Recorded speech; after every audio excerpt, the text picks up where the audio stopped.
আচ্ছা দাদা, এই যে কালো জাম, তারপরে রসগোল্লা, চপ, তারপরে মিঠাই, বোঁদের মিঠাই, লাড্ডু, হ্যাঁ, এগুলো কি আপনি নিজে বানান? আমি নিজে বানাই। ও, আর এটা কি হচ্ছে দাদা? এটা মিহিদানা হবে। আচ্ছা আচ্ছা, মিহিদানা ঝাড়লাম। এর প্রসেসটা কি?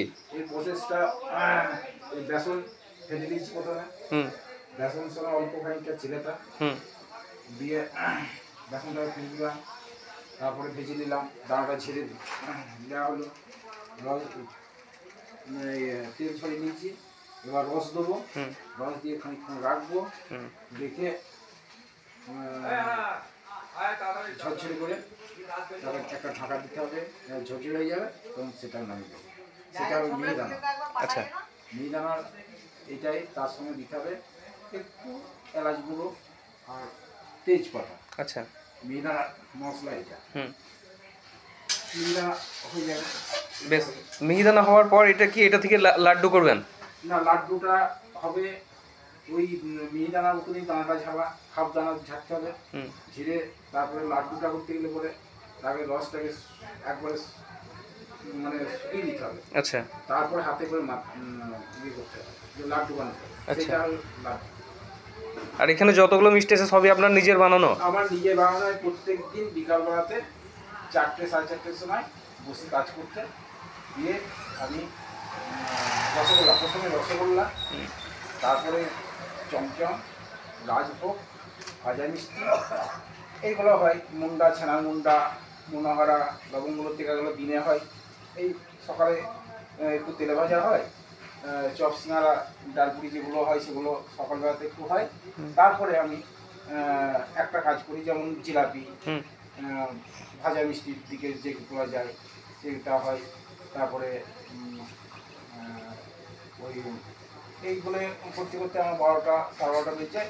আমি চান করি, চান করি, একটু খাওয়া দাওয়া করি, ভাত খেয়ে নিলাম, দিয়ে আবার বাজার যাই। বাজার গিয়ে একটু ছানা দিয়ে আসি, যেটুকু হয় 10-12 কেজির মতো ছানাটা কিনে, আর এখানে 5-6 কেজি হয়, সেই ছানাটার কাজ করি। ওই আর ছানাটা নিয়ে এসে প্রায় 3টে সাড়ে 3টে হয়ে যায়।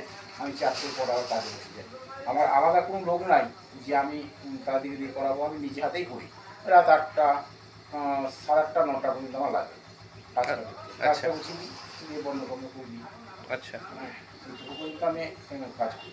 কিন্তু প্রতিদিন কিন্তু আমার কিন্তু ওই কাজ হলো সকালবেলা থেকে, সকালবেলা ঘুম থেকে উঠি, ঠাকুর জল দিই, তারপরে আমি তেলে ভাজাটুকু করতে হয়। প্রতিদিনই তেলে ভাজাটুকু করি। তেলে ভাজা ওই অল্প অল্প যেটা হয়, চপ হয়, ডালপুরি। সিঙ্গারা ভাজেন আপনি? হ্যাঁ, সিঙ্গারা ভাজি, নিমকি ভাজি, ডালপুরি? হ্যাঁ ডালপুরিও করি। আমার সব কাজ জানা আছে। মানে অর্ডার দিলে তারপরে আপনি তখন করেন? না, আমি প্রতিদিন তেলে ভাজাটা সকালে প্রত্যেকদিন করি।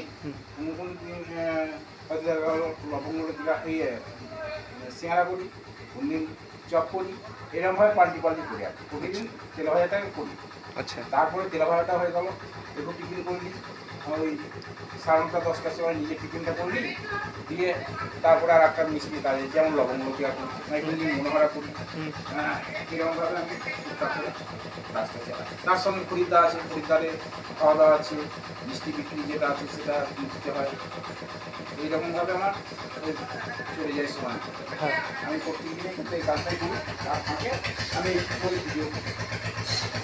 সন্দেশ, মনোহারা সবই করেন? হ্যাঁ, সবই করি। সব কাজই আমি একটা একটা করে দেখিয়ে দেবো আপনাদের। কোনো কর্মচারী নাই?